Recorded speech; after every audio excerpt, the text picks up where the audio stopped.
Welcome to the Improve Our podcast. I'm your host, Daniela Tancău, an HR consultant helping entrepreneurs and team leaders build motivated, high-performing teams. Here we talk about leadership, employee motivation, and other topics that enhance your ability to lead. Whether you are an entrepreneur with a team, a business owner planning to build one, or a leader in a company. You'll gain practical advice and insights from me and my guests, experts in the field and entrepreneurs who share their leadership experiences. If you are new here, be sure to subscribe to stay updated on every episode. Let's dive into today's topic. Hi everyone. In this episode of the Improve Our podcast, we talk about how to start conversations that are often put on hold or postponed because they are not easy. Sometimes personal fears or concerns stop us from having a conversation that needs to happen, one that could make a big difference in the workplace. My guest, Tucker Miller, help us approach these conversations in a simple and effective way. She's the author of The First Four Words, a fresh approach to starting conversations with ease and confidence. Besides being a writer, she's a keynote speaker and the founder and CEO of Onward Leadership, a company that provides executive coaching, trainings, and workshops to help team leaders and their teams improve communication skills. She collaborates with team leaders at all levels to strengthen their leadership abilities. Her experience is not only in the HR field. As a former attorney, she brings that experience to improving communication skills and using accurate information in any high-stakes conversations.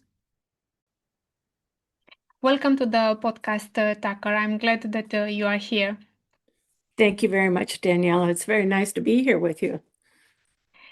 We'll talk about your book today. Your book, it's called The First Four Words, a fresh approach to starting conversations with ease and confidence. It's an interesting title, and I want to ask you how did you choose it, and why, and how did you decide to write a book about this topic? Oh, well, thank you. And I like your first question because usually the first question I get is, what are the four words? What is it that I need? And I want to start with the first four words as a framework for starting those conversations. And particularly, we're all humans. We've been talking all our lives, but I challenge people to think about what are the conversations that they've been avoiding, where everything could change for the better if they would just have the conversation instead of stopping themselves. And that's really how the book started, because as an executive coach, I was working with all kinds of leaders who sought help to get better results, to perform better, to lead their teams better. And invariably, there's going to be one or two conversations that virtually everyone I've talked to has, where they already think they know how it's going to turn out. So why bother? Or I don't have the time for the conflict. So why bother? And even in those coaching sessions where we would agree that conversation needed to happen, whether it was a performance, a celebration, a request for a promotion, whatever it was, even after we talked about it, planned, practiced, and they agreed to go have the conversation, too many clients kept coming back to me saying, it didn't happen. And when I asked them, why did it not happen? I got one singular response over and over and over. And what they said was, I didn't know what to say. Now, you think about this, these are usually executives that I'm working with, senior or tenured leaders who have a lot of experience and a lot of education. So I knew it wasn't a vocabulary problem. But they kept saying this, I didn't know what to say. And really what they were saying when we peel it back is, I have a lot of reasons and stories in my head that prevent me from even trying. And it's interesting because when you're in a leadership role, there's a lot of eyes on you looking to see how things go. And so I thought, I understand the fear. How do I get people into the conversation that they know they should be having, but they're afraid to start for whatever reason? So that's ultimately how I came to write the book, because I thought I came up with a solution that I tested a few times with people. It seemed to make a difference. And I thought, if this will help people have more of the conversations brimming with possibility that they'd previously been avoiding, I need to get this out there. And so this is my Mm-hmm. book, The First Four Words, and it is a framework for planning intentionally how to start the conversation that you're afraid to have. Or maybe you don't want to admit you're afraid, but the one that you're simply just not having. Mm-hmm. Mm-hmm. Can you give us some details about the elements of this framework? Yeah, it's so simple. It's so simple. Sometimes I'm afraid it's dumb, but the best ideas are simple, and we usually regard them to be genius. So the whole time I was writing the book, I could choose that it's too simple to have value, or it could be genius. So the genius in it is, as I like to think of it, is if you had a conversation that you wanted to start and you could start it in as few as 4 words, what would they be? And what I found is when I asked my clients that question, they moved away from that primitive part of our back brain, the amygdala, the fear part. Mm-hmm. And when I engaged them in problem solving or a puzzle, our brains light up when we have a puzzle to solve. So I thought, how do I make starting a conversation seem like a puzzle that's kind of fun? And there's a lot of dopamine that you get on the other side of it simply for having starting it. So here's the example. I was talking with an individual about the book when I was writing it, and he says, this sounds, simple. He was kind of on the dumb side of what he thought my idea was, not that he was dumb. So he's like, I don't know. I just don't get it. I don't see how this would work for me. Can you give me an example? And I said, yeah, it's a framework to think of if you could start the conversation in 4 words, what would they be? And he says, yeah, I don't get it. I said, how about this one? Let's have a conversation. 4 words, super simple. And he sat back and he looked at me and he smiled and he said, that's exactly what I have not been saying to my team members. And we have issues. He said, I think that might work. I'm going to go try it. And that's the key thing. It's so simple. I think of it as shortening the distance between sitting on the couch and not having the conversation and entering Mm-hmm. into it. It could be as simple as 4 words. And if you think about the examples that we see all the time where people have, well, this might be silly, or I don't know if someone's already said that all the preliminaries are white noise, that in this world where our brains are on fire, you've already lost your audience and you haven't said anything yet. So if there were a way to get started in the conversation, clear, crisp, brief, so that people actually heard what you're saying, that would be powerful.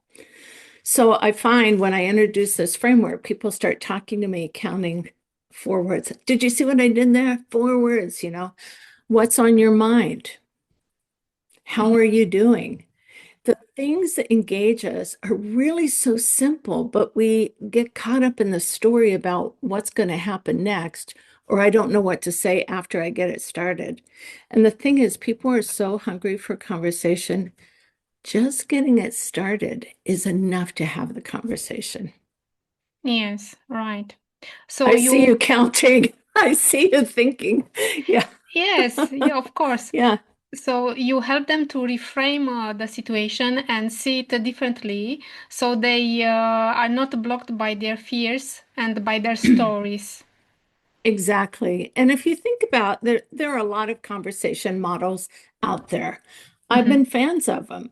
I've written some of them. I've delivered many of them. And there are a lot of tools out there, but in the heat of the moment, even the people that teach them sometimes have a hard time remembering all the details of those moments. And that was Yes. the other thing, is if we could strip it away to the thing that you could remember easily and almost develop muscle memory for it. I just need to get this started. What could I say? And be a little bit planful about the start. That's really all you need. All the other stuff is extra bonus, but in the heat of the moment, what's the go-to? Have the conversation, get it Mm-hmm. started. Mm-hmm. From your experience, what do you think that are the most common fears of people when it comes to difficult conversation or sensitive conversations? Yeah.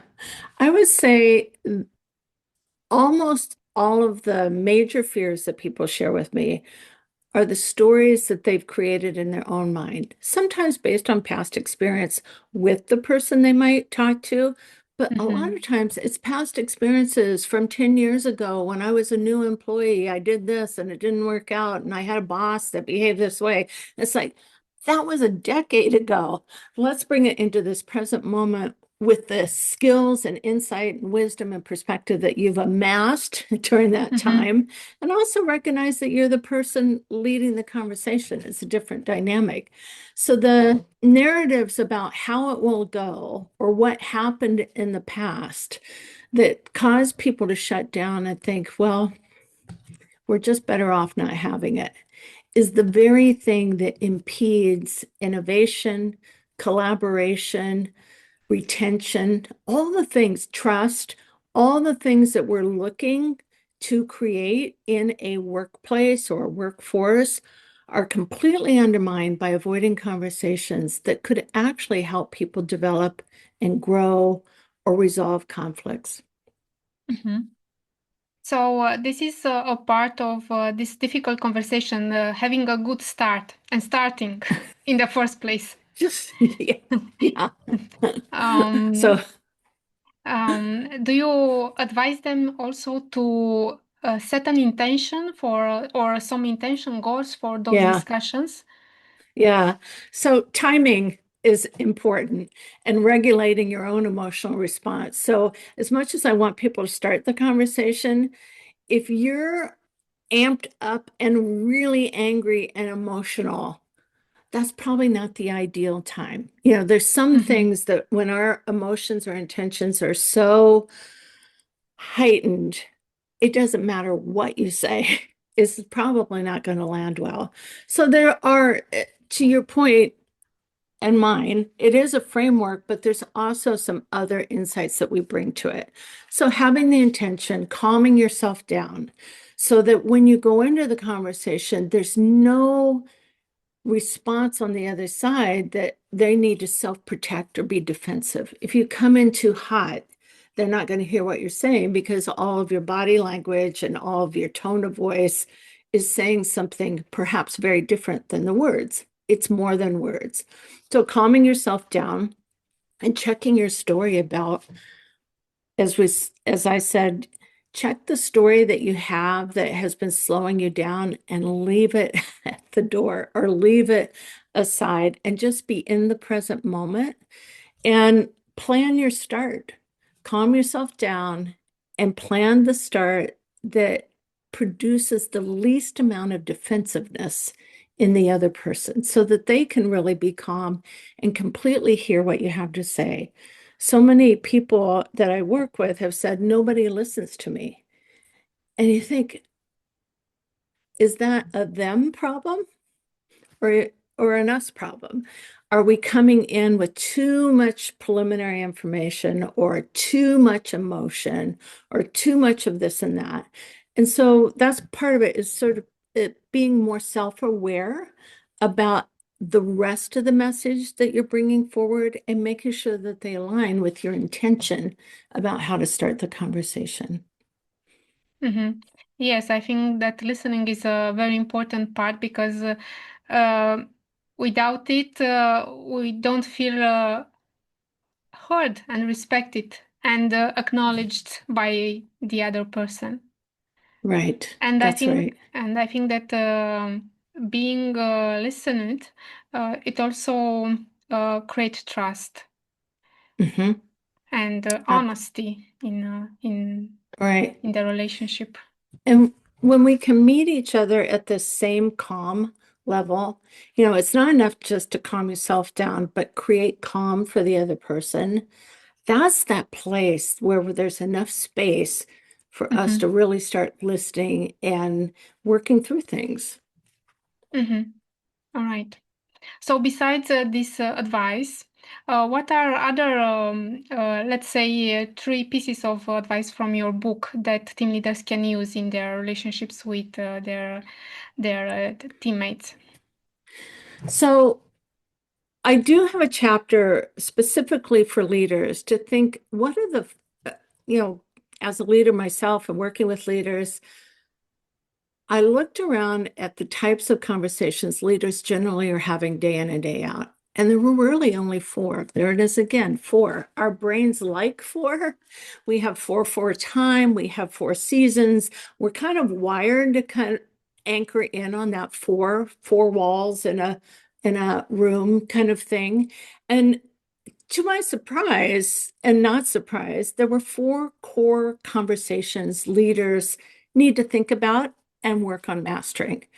So, performance, what does good performance look like? We assume people are just going to know or figure it out. You give them a few instructions, but what does good look like and what does unacceptable look like? And we're not all that clear about that a lot of times. Conduct, you can perform extremely well and behave terribly. So, in the context of the values of the organization, the standards of the leader, what's the conduct that you seek? For example, one of the most obvious ones that's frequently overlooked is we start on time here. When we make a mistake, I'm expecting you to tell me about it, not for me to find out about it later. So Mm-hmm. certain things around conduct become really key. And then what does support look like? How do you need support? How do you ask for support? And then giving feedback. So how can I help you? What do you need? But also providing the other piece of it. Here's what I'm seeing. Could be positive, negative, it needs improvement, but to be a mirror for someone so that they can continue to grow is really helpful. So that's a key part from the book. And I will say, as much as I'm in love with a forward phrase to get a conversation started, I did include a chapter on there's some phrases where it's just not going to work. I have yet to see Mm-hmm. a conversation start out with over my dead body or not my job and have it turn out very well. So it's a framework for success, but don't think just because it's 4 words, it's going to work out perfectly. Mm-hmm. So, if a team leader has an observation on an employee, let's say this employee comes late at work, how can this leader transform this observation into a conversation that where the employee is not defensive? Yeah.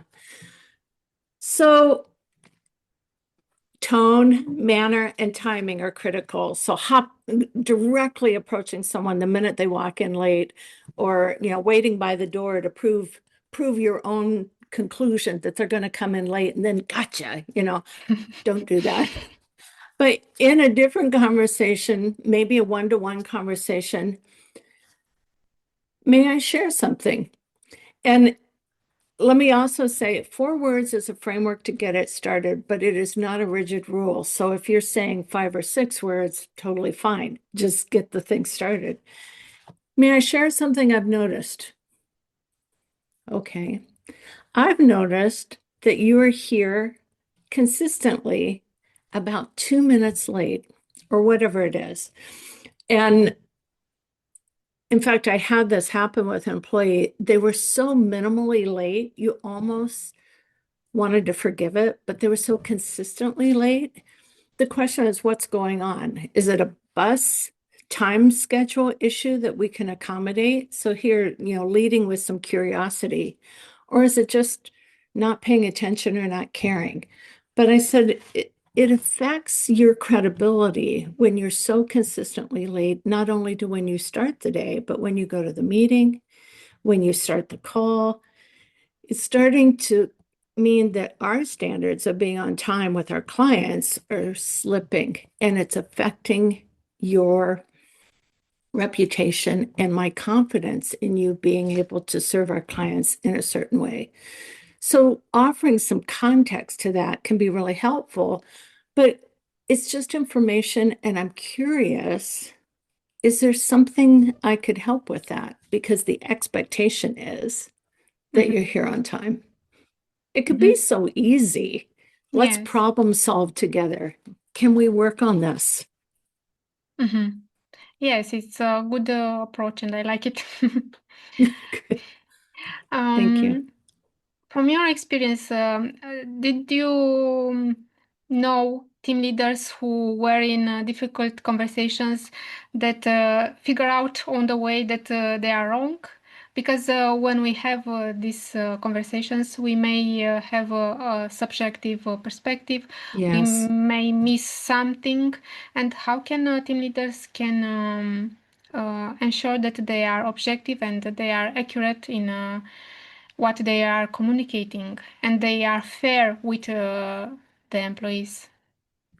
Yeah, it's critical. I like that you said fair because your reputation as a leader is being built one conversation at a time or diminished one conversation at a time. And so thinking about how can I be fair, it's a place to lean into curiosity. And I always ask people, what do you think you know? Why do you think you know it? And how do you know what you know? And if you start investigating your own assumptions about things, which you think are truth with a capital T, but if you ask the questions about, is this really true? How do I Mhm. know it's true? Did someone tell me or did I observe it? Those things become really important to let go of some assumptions. And as someone who's done a lot of workplace investigations in the previous part of my life, there's always this person's truth and this person's truth. I once did an investigation with 47 witnesses from 3 different counties. It was very complex. And there's never one truth in the middle, there's everybody's collective truth. And so going into that conversation that a leader has with the desire to really understand and work collaboratively to resolve whatever the issue is changes the whole dynamic. If you go in assuming this person's wrong because you heard it from somebody else and now you're ready to dole out punishment, you might be the person who suffers the greatest if it turns out that's inaccurate information. Mhm. So, really checking what the facts are and are they really facts or are they your story or somebody else's is key. And do you have some tips for us? How can we distinguish between facts and our own opinions? Because sometimes we mix them, we get them wrong. Yeah, it's so difficult because oftentimes a lot of us are successful in life because our hunches and our gut instincts are really good. We've been right enough times to think that we're right all the time, Mm-hmm. most of the time. And so I think it's that sort of self-aware moment where you think, I'm not right all the time. I have some good instincts, but I'm going to intentionally set my instincts aside. And one of the best tips I have is to write out what you think you know. Because when you write down what you think the facts are, there's a part of you that can kind of look at it a little bit more objectively and ask Mm-hmm. those questions that I said, do I really know this or do I think I know this? Do I really know this or did someone tell me this? And so, looking at each of those facts that we think we're dealing with, how do I know what I think I know? And looking at it carefully on paper is really critical. So, it's one simple thing is I frequently see people documenting some version of, then she came in late. Let's just say, then she came in late. And I said, well, how do you know that she came in late? Well, because someone told me she came in late. I said, that's the fact. Bob told me that Mary came in late. Yes. That's the fact. That she came in late is somebody else's story or observation. But when you're coming at it, particularly as a leader working to be fair and just in a situation, it's what do you actually know and how did Mm-hmm. you learn it? And Mm-hmm. I swear, just I catch myself when I'm working and I'll write things down and I'll have a hunch. But when I look at it, particularly if I were writing a report, I always put the source of what I think I know Mm-hmm. because it really reveals I don't know that for sure. Mm-hmm. It's the next question to ask. Yes, related to this example of a person being late, we can assume as team leaders that that person doesn't care, or she is, I don't know. Uh, Lazy. yes, yes. Everyone fills in as the And story, right? these are just opinions, are our perspective, but they are not facts. Right. The And as fact, soon as oh, I'm sorry, go ahead. no, the fact is that that person is late, and Exactly. period. Yes. And when we start to, and they don't care about the work, and I'm working so hard. As soon as we start to add just a little bit of that subjective piece there, the little bit of narrative, and we do it automatically, you have to intentionally stop it because your brain wants to tell the rest of the story. I used Mm-hmm. to be a trial attorney, and the worst piece of evidence I could put, the most unreliable piece of evidence I could put in front of a jury would be eyewitness testimony because it was exactly what you said. It's what they saw and what they thought it meant in the moment, which was also some time ago by the time they're testifying about it. And so it sounds like it's real because they observed it, but you have to really listen for the rest of the story. And when we start to build a story, they're lazy, they don't care. That's also when you check your own emotional response because like, well, all right, yeah. I don't like that they don't care. And I always thought they were lazy. And other people on the team, they're working hard. But this, you start to amp yourself up and just choosing to be as objective and calm and curious as possible is game changing. Right. I think it's very important to have this ability to distinguish between facts and our own opinions and our stories. That's right. And it's hard to do and just kind of running it by somebody. I said, write it out, but you can also say to a trusted colleague, I want you to challenge me on everything I think is true. Give me another explanation for it. Yes, or just simply ask for another person perspective. Yep, Mhm. exactly. From your experience, because we are talking about communication skills, how open are team leaders to develop their communication skills? Well, so first I have kind of a select audience of people more often than not because they're people who come to me for coaching. Either their organization has wanted them to have the coaching or they've sought me out for coaching. So they're at least on the surface open. um, that's not always the case. There are occasionally people who are really resistant to it, but how effective a person is in trying new things is critical to their success in a learning situation, whether it be coaching or workshop. So the desire and willingness to try new things is key. And one of the things that I think stops a lot of leaders is they've been successful with this one style for so long, it must be working for them. And what I usually say, it's been working for you up to this point. But to get to that next hurdle, this is your opportunity to shift things a little bit. And oftentimes, the challenge for them is one, being truly self aware, two, accepting other people's feedback as possibly being useful. Mhm. Everyone's got a story about, well, that person never, well, that person, whatever. But be curious about other people's experience that you're creating. And this one's surprising, particularly for very senior leaders. Slow it down. Mhm. Slow it down so that you're checking yourself, slow it down so that people are really hearing, because very senior leaders walk in already being intimidating in ways they can't even factor. And so they just come in fast and they start doing these things. And I I've had so many people say, but I'm really just a nice guy. I'm just really, I'm really nice. And I said, that is probably true. I assume that's true. I will accept that you're nice. But you also have a lot of authority and power and influence that is a barrier that you can't see, but other people feel. And if you could slow it down and create a little bit more space and bring them up to a level of trust, that makes a huge difference. So getting people to set aside their own beliefs about themselves as being so nice that why wouldn't people have an easy time talking with them is one of the challenges. And then just being more self-aware, being curious.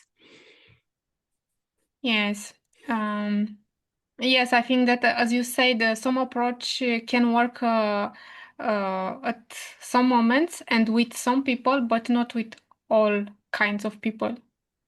Right. That's right. Yeah. Not with all. I mean, that's the other thing. A successful leader, a successful person is able to flex more than one style of leadership. That sometimes we're going to sit alongside of each other and we're going to work things out together. We'll problem solve. We can be more democratic and collaborative. Other times, the situation may require a little bit more directive. Certainly in a crisis, you need someone who's going to communicate differently than what we might communicate normally in a weekly meeting, for example. So adapting the style to the person and the situation. Thank you very much, Tucker. Yeah. It was very informative to hear your advice and your answers, and I'm sure that these are helpful for everyone, not just for team leaders, but for every who is listening. Where can people find your book? And also, can you tell us more about your business and how can you help companies or individuals? Thank you for asking. My book is available wherever you can buy online books, so Amazon, Barnes and Noble, and other independent booksellers. It is easily found, and just look up the first 4 words. And my author name is J. Tucker Miller. If you type in the first 4 words, you might get some preschool books, but don't let it dissuade you. I will be somewhere on that list. So I'm right there with ABCs in the first 4 words. So my business name is called Onward Leadership, and you can find me at onwardleadership.com. And I provide coaching and training and keynote speaking on largely leadership behaviors, communication, and I particularly have a heart for advancing women leaders. Why? Why for women? That is such a good question. One, it's an audience I can understand and relate to. And I find this to be true with a lot of people, that the business they are in later in life and the service they want to provide is to fill the gap of what they didn't have when they were earlier in their careers. And without really knowing that at the time, I just thought, in this chapter of my career, I really want to support advancing women leaders so that they are not only at the table, but they're being heard and they're speaking up. So I have a daughter. I've been a daughter. I just want to support people that I care about. But interestingly, it means I work with a lot of men because they're the people that are making those decisions, that are already occupying the table, and they are also joining in the effort in a lot of cases to advance women leaders. Do you think that is a difference between how women and how men approach conversations, difficult conversations? I absolutely do. And I think the best conversations are the ones where we understand each other. And so supporting that. And, we're all socialized with certain norms that may or may not work very well in business. So how do we create the best norms in a working environment that may be very different than what we were taught? Thank you very much, Tucker. Yeah, you're welcome. Thank you.